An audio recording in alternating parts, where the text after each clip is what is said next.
परम पूज्य प्रातः स्मरणीय त्याग मूर्ति वीतराग परम तपस्वी, हम सब के प्रेरणा स्रोत, मार्गदर्शक, हमारा और आपका लोक और परलोक सुधारने वाले, निस्वार्थ भाव से देश और समाज की सेवा करने वाले, अध्यात्म पथ के पथ प्रदर्शक, परहित और परोपकार की साक्षात मूर्ति, तपोमय मूर्ति हमारे श्री सद्गुरुदेव जी महाराज।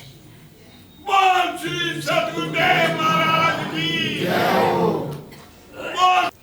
अर्चनीय वंदनीय धर्म स्वरूप पूर्ण समाज, भक्ति स्वरूपा मात्र शक्ति प्यारी बहन, प्रातः काल की शुभ वेला में श्री सरस्वती सत्संग भवन के प्रांगण में परम पूज्य गुरुदेव जी के चरणारविंद में परमपिता परमात्मा को साक्षी मानते हुए अपने अपने पैरों की चौकड़ी लगाकर बैठते हुए, शरीर को सीधा रखते हुए, मन को अपने पास लाते हुए, चित्त वृत्ति को एकाग्र करके बैठते हुए, चेहरे को मंच की ओर रखते हुए, आंखें खोलकर बैठते हुए, किसी भी प्रकार की हलचल को रोकते हुए, समय का सदुपयोग करते हुए, धर्ममय वातावरण में धर्म की चर्चा, जीवन सुधार की चर्चा, प्रभु की पवित्र पावनी चर्चा कहने और सुनने का प्रयास कीजिए। धन्यवाद। जनवरी में आने वाले कई पर्व, लोहड़ी का पर्व, मकर संक्रांति का पर्व, हमारे परम पूज्य प्रातः स्मरणीय गुरुदेव जी की पुण्यतिथि एवं पावन दिवस पर 16 जनवरी को यहाँ आकर विस्थापित होना, इन सभी के उपलक्ष्य में रखा गया 6 दिन का समय आज जिसका 5वां दिन है और कल का दिन हमारे लिए और महत्वपूर्ण है। कड़ाके की सर्दी में आप लोग अपने पूज्य गुरुदेव के प्रति श्रद्धा सुमन अर्पित करने के लिए अच्छी संख्या में आ रहे हैं। डर लगता है कहीं ठंड आपको पकड़ ना ले, सर्दी ना लग जाए, क्योंकि अधिकतर लोग इतने समय तक उठते भी नहीं हैं, लेकिन आप लोग सत्संग भवन में आकर बैठ जाते हैं, सेवा करते हैं, यहाँ का रख रखाव देखते हैं, प्रभु के मीठे मीठे मधुर मधुर भजन बोलते हैं और सुनते हैं। आपका धन्यवाद। आज हमारे बीच में लाडवा से समाज आया है। हमारे प्रिय श्री सुनील जी, प्रिय श्री अशोक जी गर्ग और हमारे आदरणीय भैया श्री सोम प्रकाश जी, आदरणीय भैया श्री बसंत जी, और भी उनके साथ बहुत सारे हमारे गुरु भाई बहन आए हैं। हम उनका धन्यवाद करते हैं। हमारी सभा उनका स्वागत करती है। नकुड़ से प्रतिदिन समाज आता है, अधिकतर महिला समाज प्रथम दिन से प्रारंभ करता है और जितने दिन कथा रहती है उतने दिन तक प्रतिदिन आते रहते हैं। हम उन सब का भी धन्यवाद करते हैं। आप सभी के लिए मंगल कामना करते हैं भगवान श्री राम जी के चरणों में और अपने पूज्य गुरुदेव के श्री चरणों में। बहुत सुंदर हमारी नन्ही सी बालिका ने आपके सामने सुंदर नृत्य किया भगवान राम जी के भजन पर।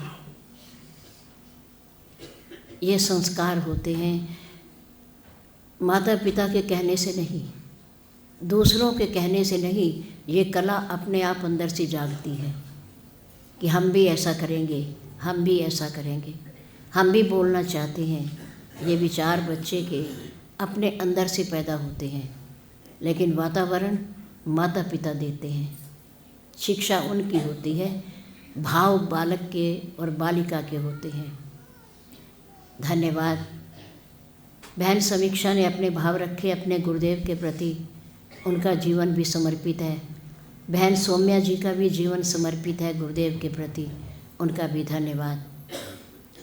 सभा के द्वारा जिनको सम्मानित किया गया, हमारा प्रिय बालक वेद कुमार पपनेजा चंडीगढ़ से है।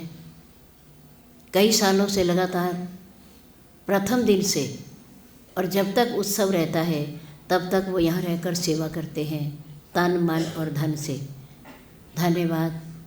प्रिय बालक जतिन कुरुक्षेत्र से आता है, लेकिन जब जब छुट्टियाँ होती हैं भाव रहता है कि मैं गुरुदेव के श्री चरणों में अपनी इस छुट्टी को बिताऊं। बहुत अच्छे विचार हैं, धन्यवाद। और हमारे प्रिय भैया श्री सौरभ जी, थोड़े समय के अंदर ही उन्होंने बहुत अच्छा स्थान बनाया है यहाँ, बहुत अच्छे भाव हैं उनके। प्रातःकाल मंगला आरती में उनका प्रतिदिन का आगमन है। भगवान उन्हें दीर्घायु दे, उन्हें स्वास्थ्य दे, वो परिवार के सहित बने रहें। एक बालक है जो इलाहाबाद प्रयागराज से आया है यहाँ। भूलोकवासी द्यूलोकवासी हमारे आदरणीय बाबूजी श्री केवल कृष्ण जी चुचरा, उनकी सेवा में हमारे प्रिय श्री राजीव जी भारती, उन्होंने भेजा था बालक। उसने बहुत लगन से भाव से बाबूजी की सेवा की और अपने सोने की भी चिंता नहीं की, अपने स्वास्थ्य की भी चिंता नहीं की। हर भाव उसका बाबूजी के प्रति समर्पित रहा और अब भी बालक उनकी हर क्रिया में शामिल रहा। बहुत सुंदर भाव उन्होंने माता पिता के प्रति रखे, हम उनका भी धन्यवाद करते हैं।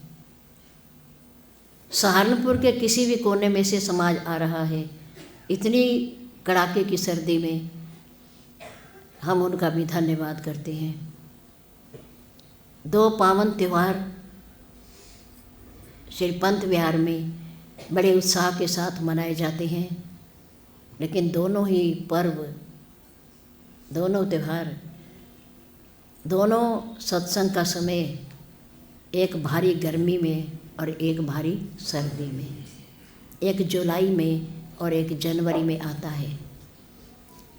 लेकिन हम सब ने मिलकर गर्मी का भी और सर्दी का भी मुकाबला करना है और अपने गुरुदेव के प्रति अपनी भावना, अपने श्रद्धा सुमन समर्पित करने हैं। इन दोनों पर्वों पर हर शिष्य का, सेवक का यहाँ आने का भाव बनता है और वो आते हैं। बागपत से, बड़ौद से, दिल्ली से, मेरठ से बहुत सारी हमारी गुरु भाई बहनें, लाडवा से, चंडीगढ़ से आई हुई हैं और यहाँ रात्रि में निवास कर रही हैं। बहुत बार जी घबराता है कि ठंड होगी ऊपर जहाँ सोया जा रहा है, लेकिन मेरे गुरुदेव सबकी रक्षा करते हैं, सबको देखते हैं। उन्हीं के हाथ में सबके जीवन की बागडोर है। अभी आप सुन रहे थे कि जब गुरुदेव के हाथ में हमारा हाथ है तो हमें किस बात की चिंता है, वही रखवाले हैं हमारे। आप सभी का धन्यवाद। ना अमीरां दी गल है, ना गरीबां दी गल है। गुरु के दरबार पर ना कोई अमीर होता है और ना कोई गरीब होता है, ना कोई छोटा होता है और ना कोई बड़ा होता है। इसका कोई महत्व नहीं होता गुरु के दरबार में। इसलिए कहा गया कि ना अमीरां दी गल है ते ना गरीबां दी गल है, तेरे दरबार ते आना तो मेरे नसीबां दी गल है। जिसका नसीब होता है, जिसका भाग्य होता है, वो कहीं से भी भाग कर आ जाता है, दौड़ कर आ जाता है, हिम्मत करता है। उसके मन के भाव होते हैं, चाव होता है।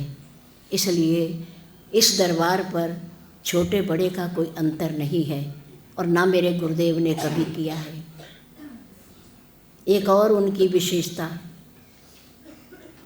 शरीर की आयु कितनी भी रही हो, लेकिन महान पुरुषों की जो एक सज्जनता, एक चरित्र, एक व्यवहार जो होता है, वो पूर्ण संत की तरह मेरे गुरुदेव का था। मेरे पूज्य गुरुदेव बच्चों के साथ बच्चों जैसा, युवा के साथ युवा जैसा और वृद्धों के साथ वृद्ध जैसा व्यवहार करते थे। किसी को नहीं लगता था कि ये हमारे से बड़े हैं और महापुरुष हैं और अंतर्यामी हैं और ये सब कुछ जानने वाले हैं। किसी को ये प्रतीत नहीं होता था, लेकिन बच्चे को बच्चों जैसा प्यार मिलता था।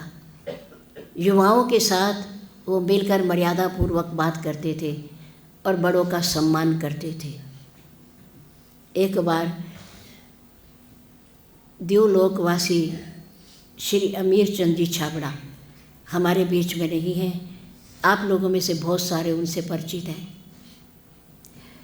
दो बच्चे बैठ कर के पूज्य गुरुदेव के श्री चरणों की सेवा कर रहे थे, चरण दबा रहे थे, बालक। उनको देख करके छाबड़ा जी के मन में आया कि ये सेवा जो दो बालक कर रहे हैं, ये सेवा का मौका पूज्य गुरुदेव हमें क्यों नहीं देते, ये सेवा हमसे क्यों नहीं लेते। उनके मन की बात उनके मुख पर आ गई और उन्होंने कहा, श्री महाराज जी, ये मौका मुझे भी दे दिया करो। आपके श्री चरणों की सेवा मेरा भी मन करता है कि मैं भी करूं। मेरे गुरुदेव मुस्कुराए और कहा, देखो अमीर चंद जी, ये बालकों का काम है, ये इन बच्चों का ही काम है, मर्यादा ऐसी नहीं कहती। आप सम्मानित हो, आप बड़े हो, आप ये सेवा नहीं कर सकते, ये सेवा बच्चे ही कर सकते हैं। जैसे महर्षि विश्वामित्र जी जनकपुर में कक्ष में लेटे हुए हैं और मेरे राम और उनके अनुज छोटे भाई लक्ष्मण दोनों मिलकर के निद्रा आने से पहले अपने पूज्य गुरुदेव की सेवा कर रहे हैं। दोनों मिलकर उनके श्री चरणों को दबा रहे हैं और पुणे पुणे बार बार मुनि कहते हैं, विश्वामित्र जी कहते हैं, सो वहु ताता, जाओ, देर हो गई है, रात हो गई है, जाओ सो जाओ, आप भी आराम कर लो, बस करो। लेकिन राम और लक्ष्मण दोनों बड़े प्यार से उनके श्री चरणों की सेवा कर रहे हैं और जब तक गुरुदेव को नींद नहीं आ जाती तब तक वो दोनों उठ करके नहीं जाते। ऐसे मेरे गुरुदेव के साथ होता था। हमारे ही सामने नकुड़ में हमारे मोहल्ले के बच्चे जो सेवा में रहते थे, पूज्य गुरुदेव जी के श्री चरणों की सेवा करने का सौभाग्य उन्हें मिलता। और दो बच्चे तो ऐसे थे कि जब गुरुदेव सो जाते तो भी वो श्री चरणों को ना छोड़ते और उनके श्री चरणों की सेवा करते करते उनकी चार पाई के बाह पर सो जाते। उन्हें भी नींद आ जाती और जब कभी नींद गुरुदेव की खुलती तो कहते, अरे तुम अभी तक बैठे हो, तुम सोए नहीं, तुम्हें नींद नहीं आई, जाओ जाओ तुम सो जाओ।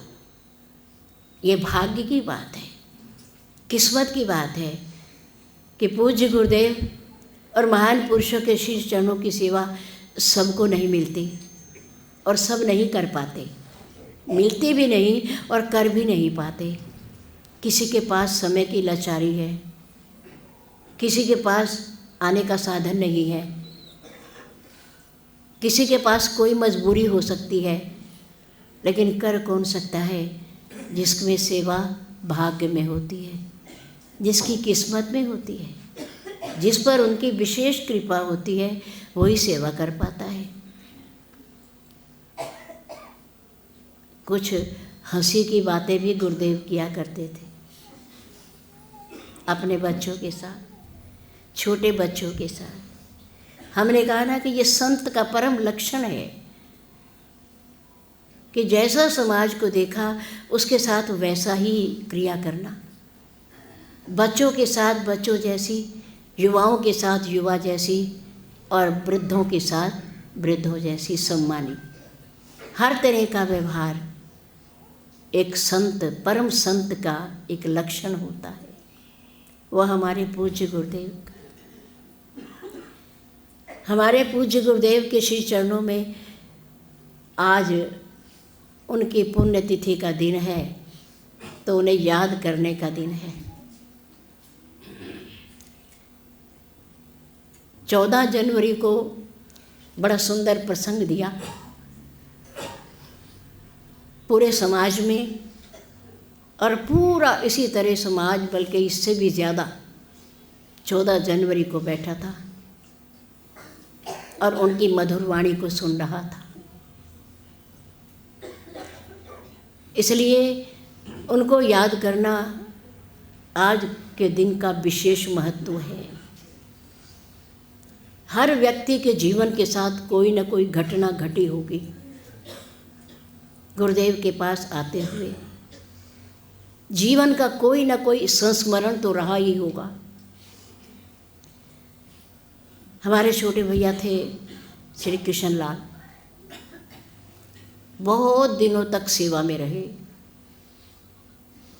कक्षा 3 में पढ़ते थे जब सेवा में आए, और जब तक विवाह नहीं हो गया या कार्य क्षेत्र में नहीं पहुँचे तब तक उनकी सेवा में रहे।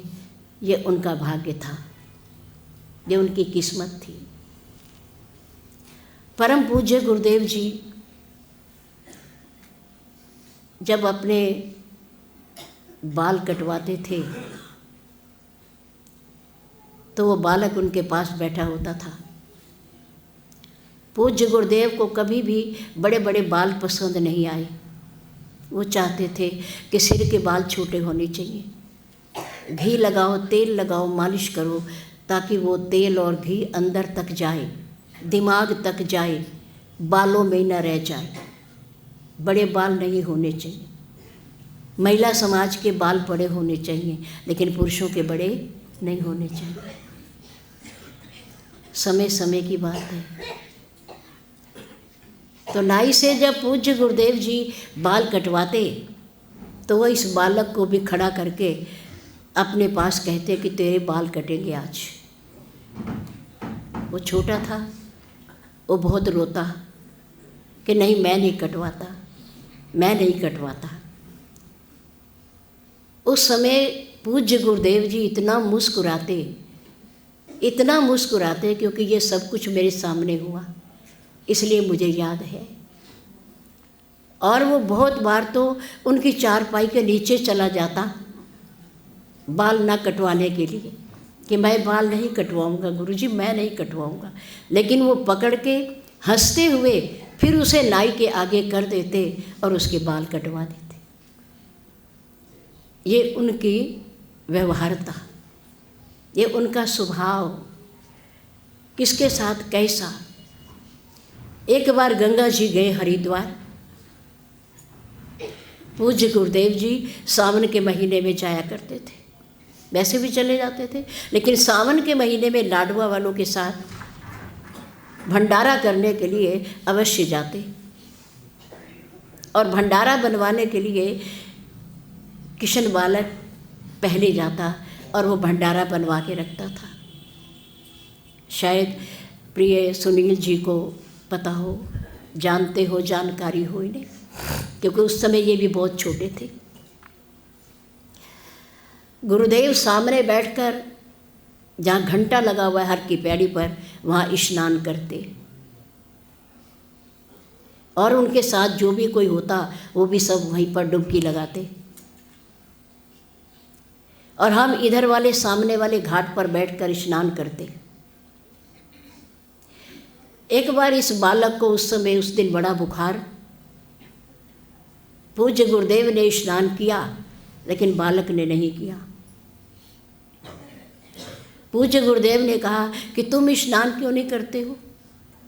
तुम स्नान करो गंगा जी में, पावन जल है, पवित्र जल है,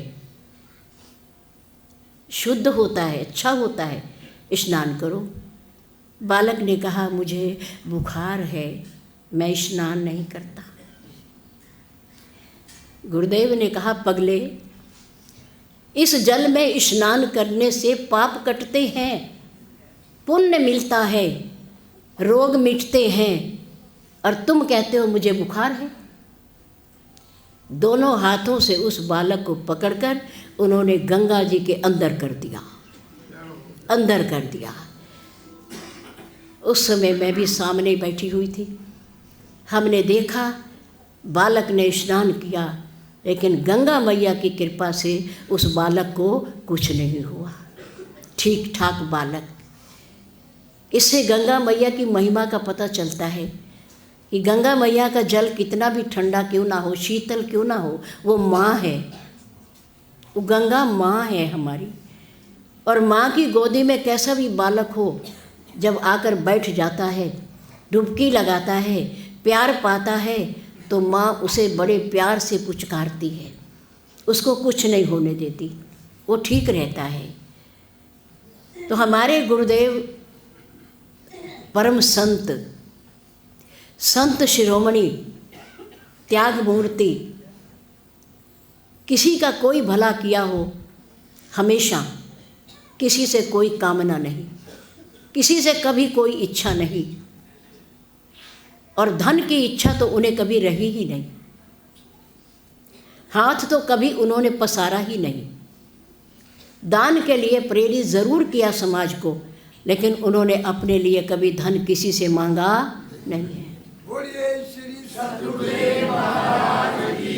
किसी भी रूप में, किसी भी वस्तु की कोई भी इच्छा कभी नहीं की उन्होंने, और अपने लिए विशेषकर उन्होंने कभी कुछ नहीं चाहा। उनके कुर्ते में जेब भी नहीं थी, उनकी पेंशन के पैसे भी कोई दूसरा लाता था, वो खुद कभी नहीं गए पेंशन के पैसे लेने, कोई और निकलवा के लाता था, और जो लाता था वो बांध के रख देता था, और उसी में से जो वो दान पुण्य करते रहते थे, किसी गरीब को बीमारी के लिए देना, भूखे को देना, दवाई के लिए देना, किसी निर्माण कार्य में देना, भलाई के लिए। पर उपकार वचन मन काया, संत स्वभाव सहज खगराया। हे पक्षियों के राजा गरुड़, संतों के हृदय के अंदर सहज स्वभाव होता है उनका, दूसरों का पर उपकार करना, दूसरे की भलाई करना, भूखे के मुंह में रोटी डालना, नंगे को वस्त्र देना, बीमार को दवाई देना। बहुत सारे प्रमाण मेरे पास मेरे पूज्य गुरुदेव के हैं कि उन्होंने क्या क्या किया। उन्हीं से प्रेरणा हमारे पूरे समाज को मिलती है, और हमारा पूरा समाज ऐसे कार्य करता रहता है। हमें बड़ी प्रसन्नता है। 6 ऐसी बातें हैं जो व्यक्ति के जीवन को सुखमय बनाती है। पूज्य गुरुदेव को याद करते हुए जीवन में 6 बातें ऐसी हैं जो हमारे जीवन को सुखमय बनाती हैं।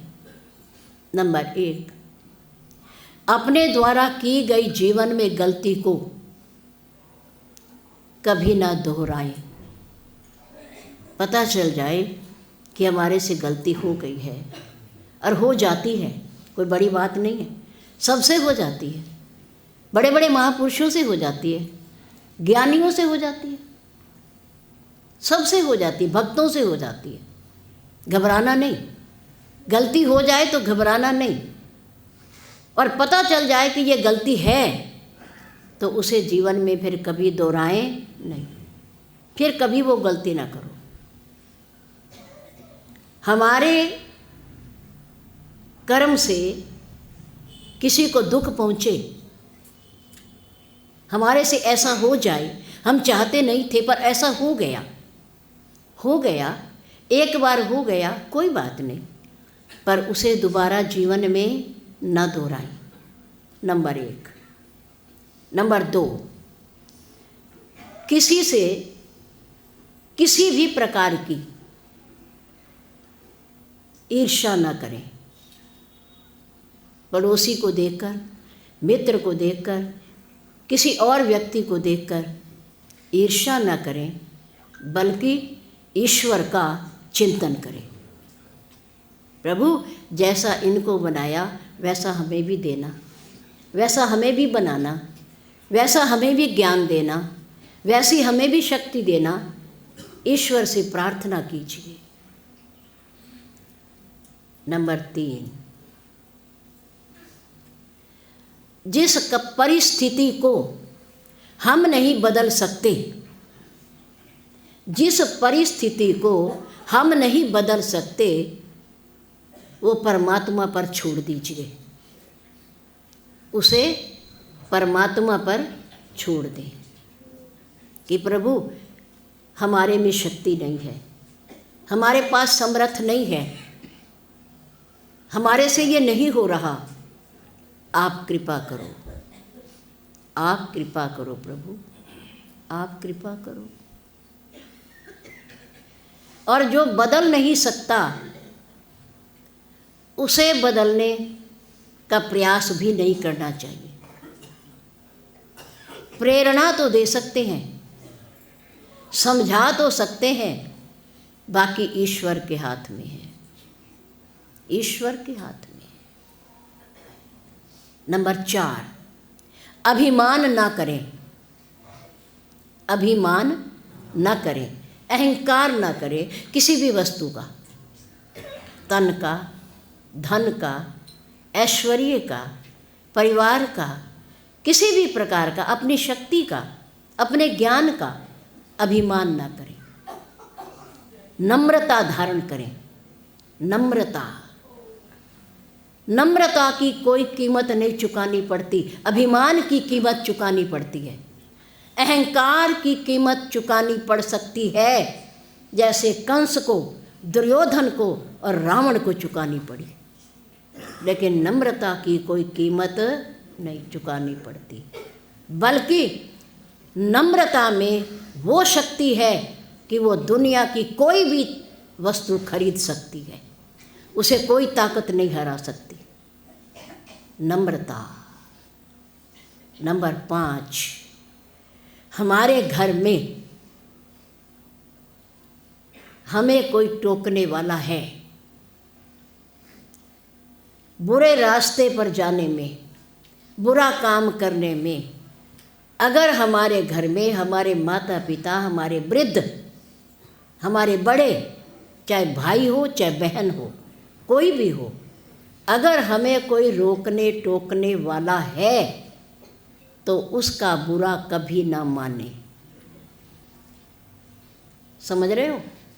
उसका बुरा कभी ना माने। क्यों? क्योंकि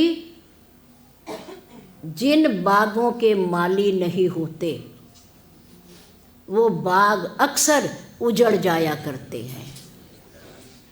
ये बड़े बुजुर्ग हमारे घर के माली हैं, रखवाले हैं। ये जैसे किसान अपने फसल की ताकत को बचाने के लिए अपने फसल गेहूं और धान के अंदर उगे हुए बेकार के घास को निराई और गुड़ाई से करके निकाल देता है कि मेरी फसल ज़्यादा बड़ी हो, ज़्यादा अच्छी हो मेरी फसल, खरपतवार को निकाल देता है। इसी प्रकार से हमारे बड़े बुजुर्ग, हमारे माता पिता हमारे जीवन में आने वाली बुराइयों को निकाल कर बाहर कर देना चाहते हैं, इसलिए थोड़ा बहुता टोकते हैं। उनका बुरा नहीं मानना चाहिए कभी। अच्छा है, अच्छा है ये हमें टोकते हैं, हम सावधान रहेंगे, हम जागते रहेंगे, हम इन विकारों से, बुराइयों से बचते रहेंगे। अच्छी बात है, कोई हमें टोकने वाला है। नंबर 6, अपने आप को कभी भी कमज़ोर मत समझो। नंबर 6, अपने आप को कभी भी कमज़ोर मत समझो, टूटने मत दो अपने आप को। क्यों? क्योंकि टूटे हुए मकानों की अक्सर लोग ईंट तक भी उठाकर ले जाते हैं। माफ़ नहीं करते लोग, दुनिया वाले माफ़ नहीं करते। किसी ने अपना मकान गिरा दिया, इसे दोबारा नए तरीके से बनाएंगे तो लोग सोचते हैं ये मटेरियल उसका बेकार का है, कोई भी उठा के ले जाओ, क्योंकि टूटा हुआ मकान है। टूटे हुए मकान की दीवारों को लोग और तोड़ देते हैं, उनकी ईंटें तक उखाड़ के ले जाते हैं, क्योंकि इसने तो गिराना ही है, इसके तो किसी काम का है नहीं। इसलिए अपने आप को टूटने मत दो, अपने आप को कभी कमज़ोर मत होने दो। 4 बातें ऐसी हैं जो व्यक्ति की कमजोरी को उजागर करती हैं। 4 बातें। नंबर 1, मेरे से नहीं होगा, ये काम मेरे से नहीं होगा। नंबर 2, अभी मेरा मूड नहीं है, अभी मेरा मूड नहीं है।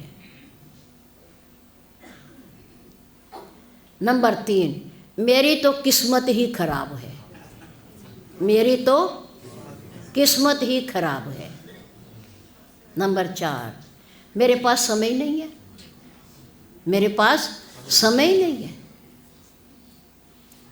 ये व्यक्ति की कमजोरी को उजागर करती हैं, वरना व्यक्ति के संकल्प के आगे बड़े से बड़ा कार्य भी संभव हो जाता है, वो कर लेता है, ऐसी बात नहीं है। व्यक्ति के संकल्प के आगे अगर वो हिम्मत कर ले, इरादा कर ले, निश्चय कर ले कि ये मुझे करना ही है, करना ही है, तो असंभव भी उसके इरादे के सामने संभव हो जाता है, संभव हो जाता है। कुछ भी मुश्किल नहीं है, कुछ भी मुश्किल नहीं। चींटी दीवार पर चढ़ती है, सीमेंट की पक्की दीवार पर कई बार फिसल जाती है, लेकिन वो चढ़ने का इरादा छोड़ती नहीं।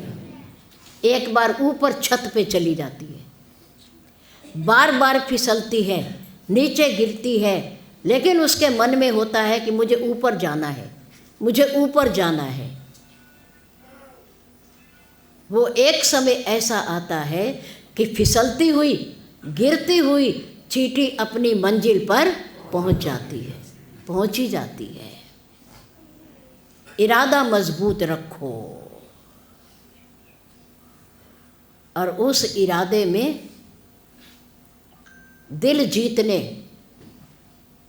किसी का दिल जीतने का इरादा रखो, वरना दुनिया जीत कर तो सिकंदर भी खाली हाथ गया था। दुनिया जीत कर क्या करोगे? लड़ाई करके, झगड़ा करके, किसी की ज़मीन दबा ली, क्या करोगे? हैं? वो नहीं ले गया तो हम कौन सा ले जाएंगे? धन किसी का हड़प लिया बेईमानी करके, किसी को धोखा देके, किसी की चोरी करके, किसी को सता के, तो क्या करोगे उसका? ये चीज़ें ना जीतो, इनके ऊपर अपनी दृष्टि ना रखो, बल्कि किसी के मन को खुशी पहुंचाओ, खुश रखो, किसी का दिल, किसी को अपना बनाओ, दिल जीतने का इरादा रखो, वरना दुनिया जीत कर तो 33 वर्ष की आयु में सिकंदर भी खाली हाथ गया था। क्या करोगे? अगर सिकंदर अपने साथ कुछ ले गया है तो सोचो कि हम भी ले जाएंगे, हैं? भक्त ने भगवान से प्रार्थना करते हुए कहा, प्रभु आप कितने दयालु हो, आप कितने कृपालु हो,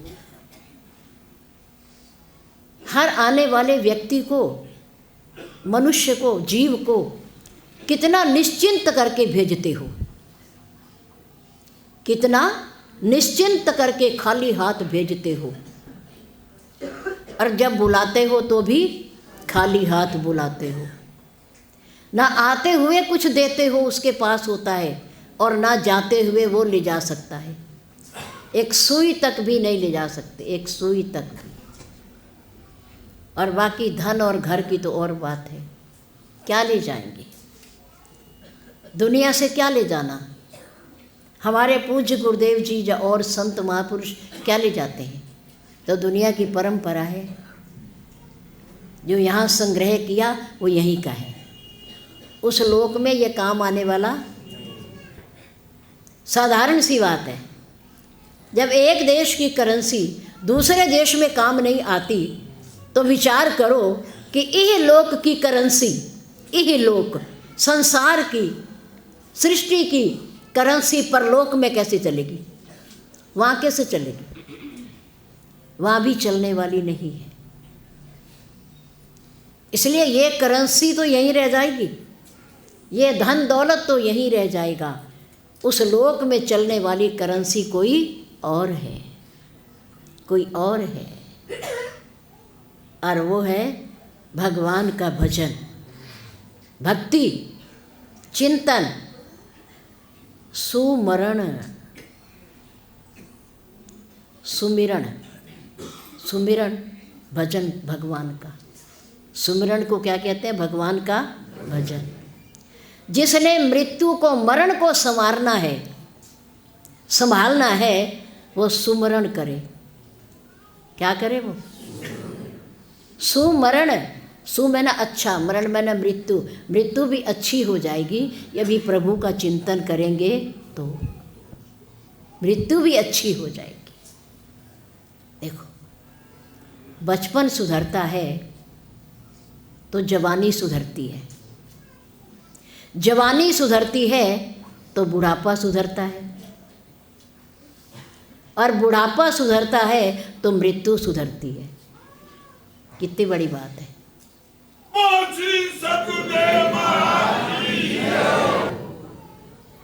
बचपन सुधरा तो जवानी सुधरी, जवानी सुधरी तो बुढ़ापा सुधरा, और बुढ़ापा सुधरा तो मृत्यु सुधरी।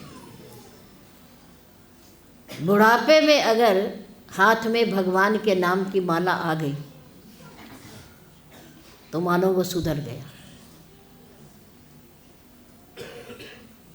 वैसे बालक और वृद्ध की आपस में तुलना की गई है कि जैसे बालक चंचल होता है ऐसे वृद्ध व्यक्ति भी चंचल हो जाता है। होता नहीं है, हो जाता है, हो जाता है। क्यों? क्योंकि बच्चे के मुंह में भी दांत नहीं होते और बूढ़े व्यक्ति के मुंह में भी दांत नहीं होते। बच्चा दूसरों के सहारे पर होता है, माँ के सहारे पर होता है। ऐसे बूढ़ा व्यक्ति, वृद्ध व्यक्ति भी दूसरों के सहारे पर रहता है, दूसरों पर आश्रित होता है। हैं? आज आदमी से डर रहा है, आज आदमी से डर रहा है, और आदमी की रक्षा कुत्ता कर रहा है। कितनी उलट बात हो गई है। पहले हमारे घरों में बड़े बूढ़े होते थे, बैठक में बैठे रहते थे, घर के बाहर बैठक होती थी पहले, है ना, जिसे आजकल ड्राइंग रूम कहते हैं। पहले बड़े बूढ़ों के लिए, वृद्धों के लिए बैठकें होती थी, उनके साथ और व्यक्ति आकर के भी बैठ जाते थे, बतियाते थे, आपस में बातें करते थे, लगे रहते थे, उनका मन भी लगा रहता। लेकिन आजकल बैठक नहीं है, पर गांव में आज भी बैठकें हैं, वहाँ बैठते हैं सब मिल करके बड़े बूढ़े। पहले बड़े बूढ़े बाहर बैठते थे कि देखना कोई घर में पराया आदमी ना आ जाए, सुरक्षा के लिए घर में कोई पराया आदमी ना आ जाए। और आज कुत्ता दहलीज में बैठता है कि तुम देखना हमारे घर में कोई आदमी ना आ जाए, आदमी ना आ जाए। कितनी संस्कृति बदल गई है, हम लोगों के भाव बदल गए हैं, वृद्धों का सम्मान नहीं रहा,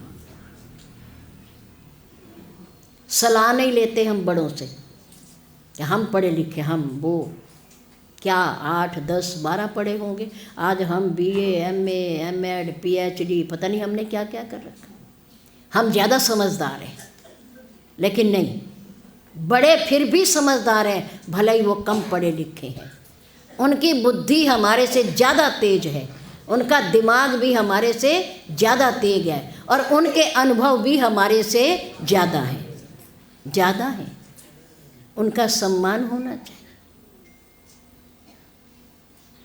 एक व्यक्ति से एक सज्जन मिलने गए, बड़ी सुंदर बात है। एक सज्जन मिलने गए, बैठक में बैठे थे तो बैठा लिया उन्होंने, आ जाओ बैठो।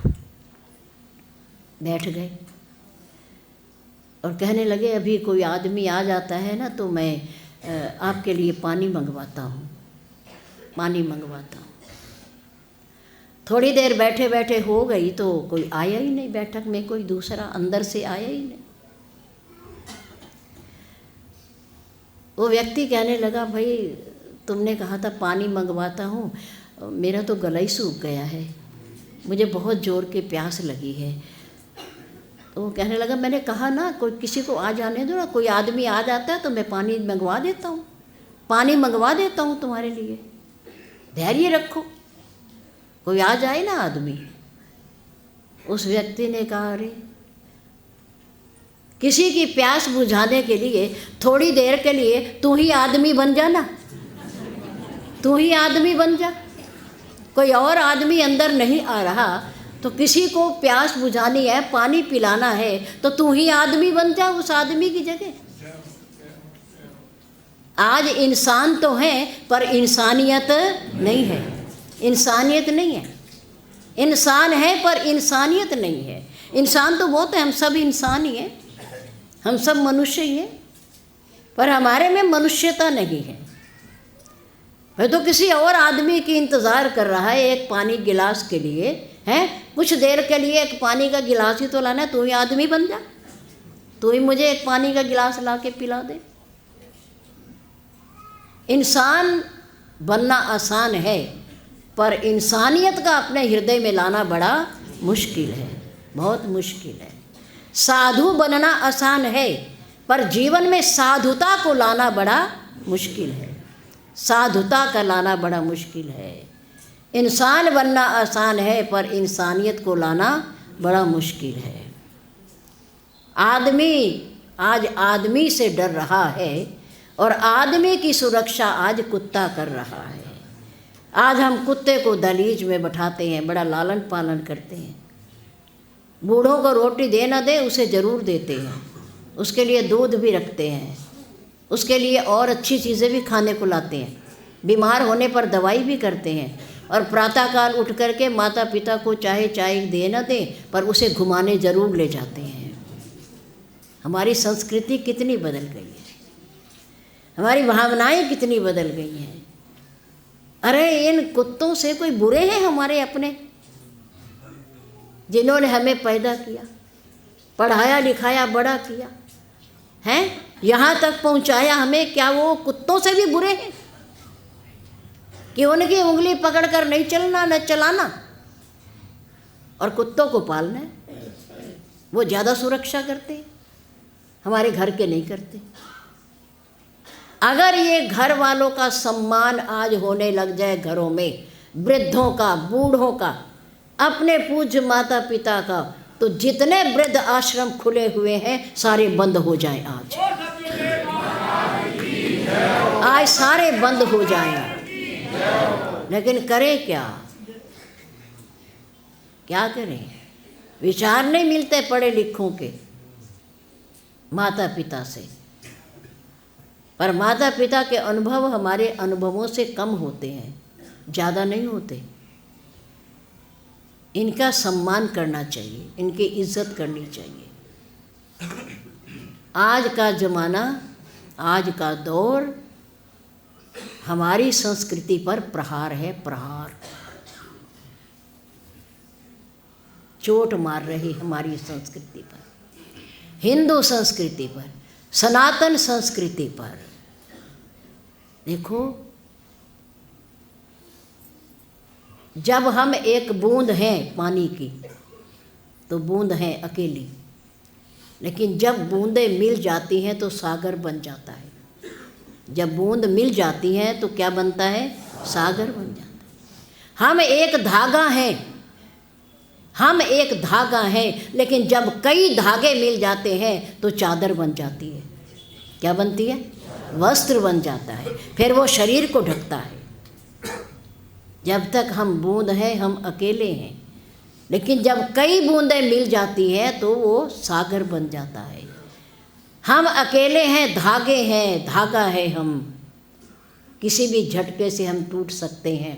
जब धागे मिल जाते हैं तो चादर बन जाती है।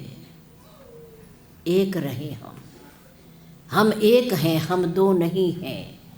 सबके अंदर परमात्मा का स्वरूप है, चाहे वो परिवार है, चाहे वो समाज है, चाहे वो मोहल्ला है, चाहे वो गांव है, चाहे वो नगर है, कोई भी हो, मनुष्य सब एक से होते हैं।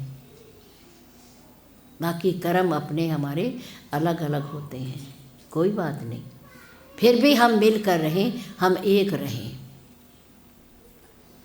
पक्षियों ने एक होकर के शिकारी का जाल उड़ा लिया, जाल उड़ा लिया, और शिकारी देखता रह गया। अकेला पक्षी थोड़ी जाल को उड़ाता। सब पक्षियों ने एकता की और शिकारी के जाल को उड़ाकर ले गए। जब हम लोग छोटे होते थे तो किताबों में पढ़ते थे ये कहानियाँ, इसलिए ये भावनाएं पैदा होती थी, ये विचार बनते थे। लेकिन आज की किताबों में ऐसा कुछ नहीं है, शिक्षाप्रद ऐसा कुछ नहीं है। पढ़ाई है, बस पढ़ाई है, पढ़ाई है, लेकिन उन पढ़ाई में संस्कार नहीं है, विचार नहीं है।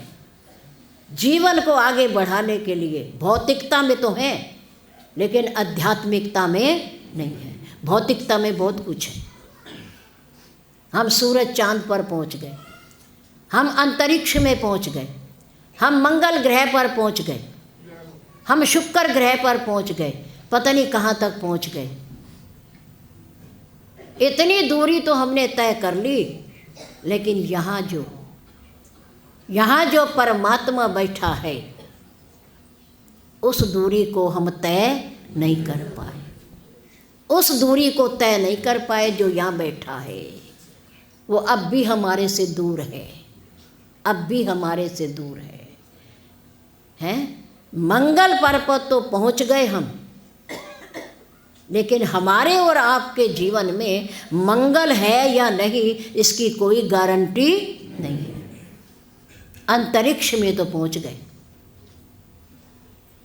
शुक्र ग्रह पर पहुंच गए, चंद्रमा पर पहुंच गए, इतनी ऊंची छलांग लगा ली हमने, लेकिन इस दूरी को हम ना मिटा सके।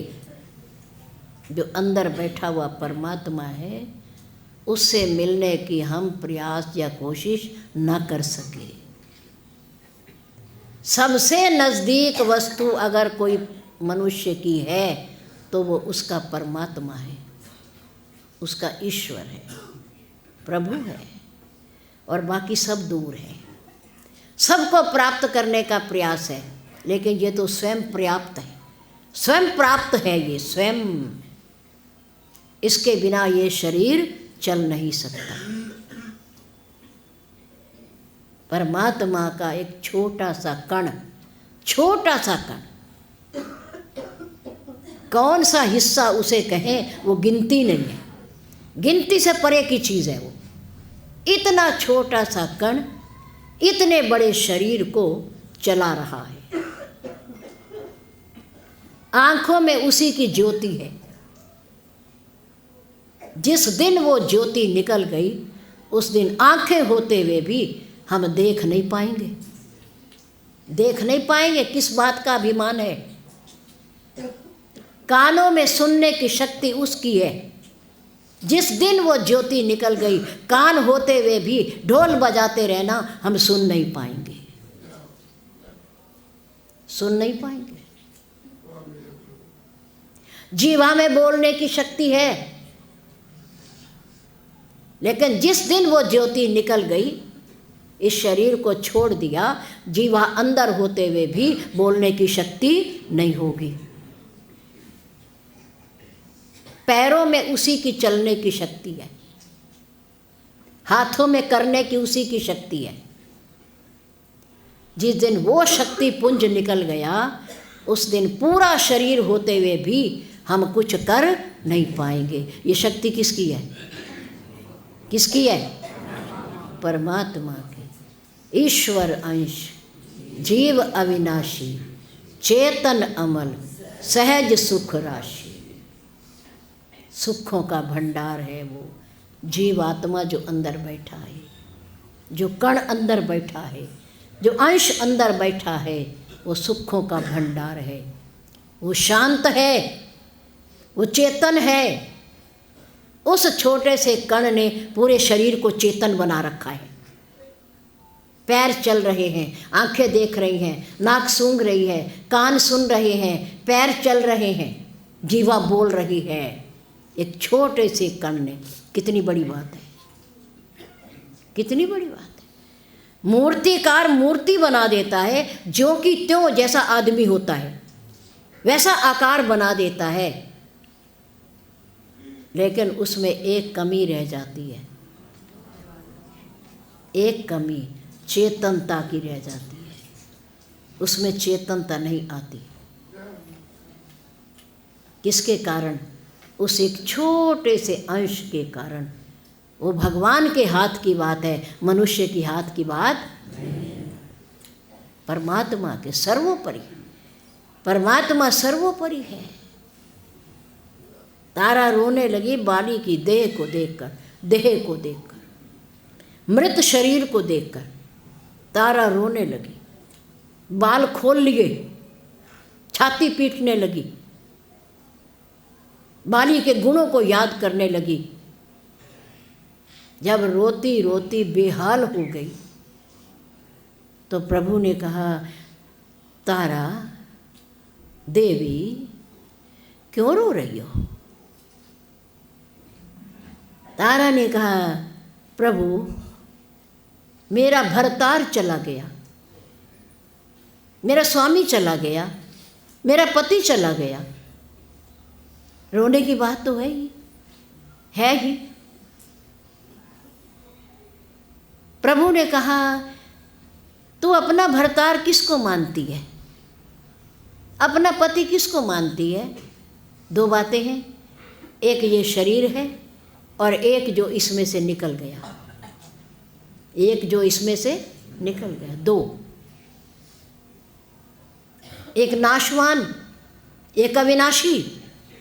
आत्मा अविनाशी, शरीर नाशवान।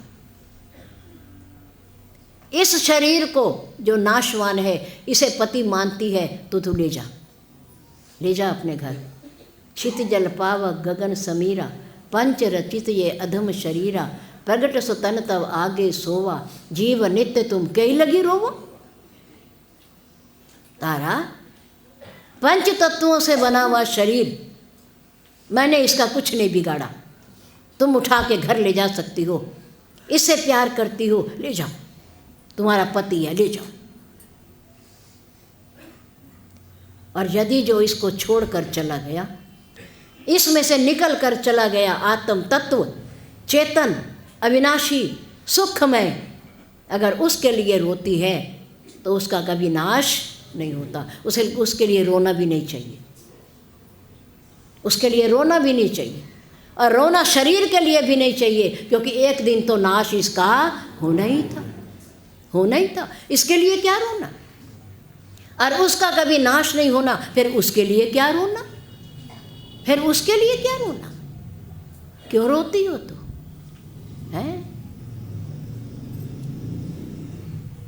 तारा विकल देख रघुराया, दीन ज्ञान हर लीनी माया।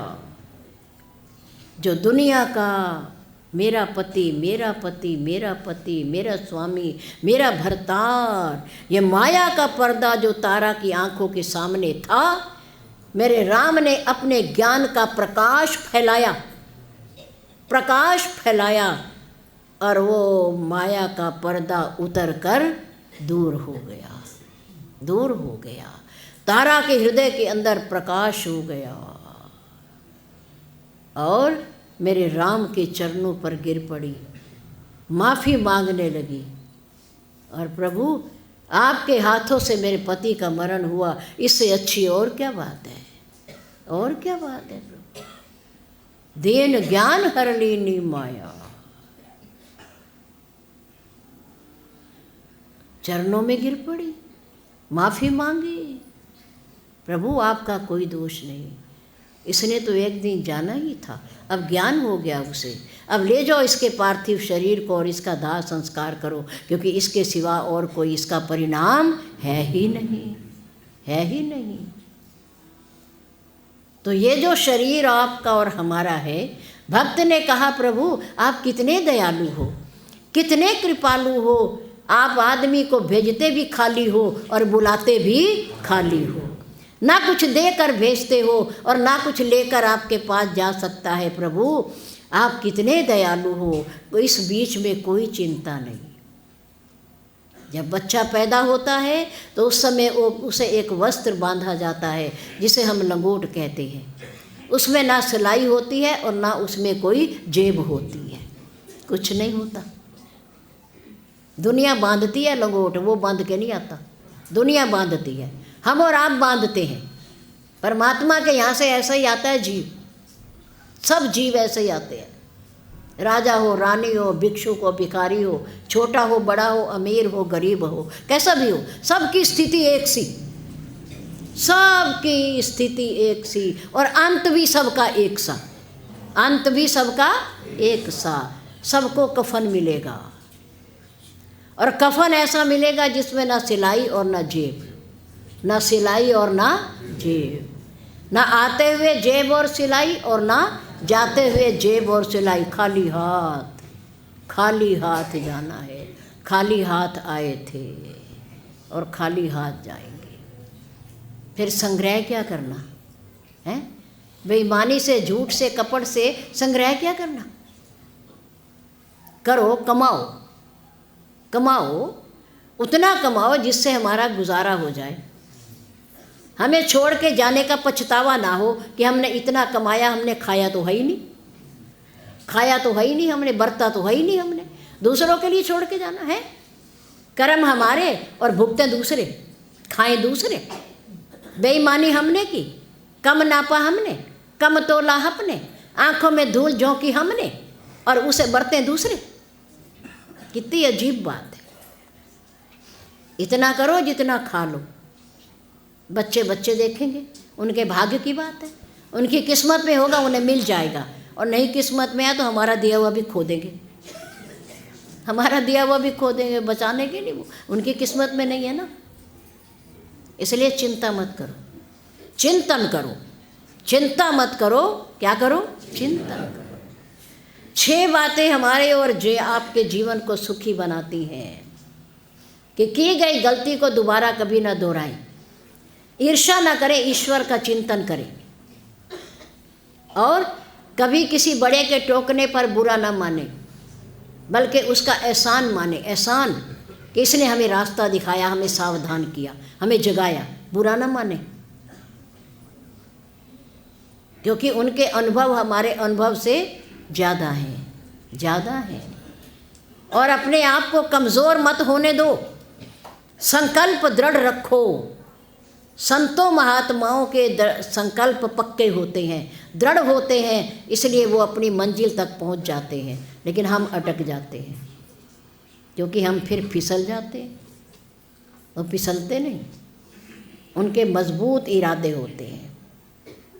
इसलिए परम पूज्य गुरुदेव जी की स्मृति में, उनकी मधुर मधुर यादों में, स्मृतियों में पूरा दिन जो जिसके साथ घटना घटी हो उसे याद करें। हमारे साथ ऐसा हुआ था, हमारे साथ ऐसा हुआ था, उनको याद करने का तरीका है, क्योंकि गए हुए को उसकी अच्छाइयों को याद करना चाहिए। जाने के बाद हर व्यक्ति की अच्छाइयों को याद करना चाहिए, बुराइयों को नहीं, क्योंकि बुराइयां तो हमारे से भी हो जाती हैं। सबसे हो जाती है। इसलिए जाने वालों की अच्छाइयों को बैठकर याद करना चाहिए, बुराई को नहीं। जैसा हम याद करेंगे, व्यक्ति की सोच ही उसके जीवन को आगे बढ़ाती है।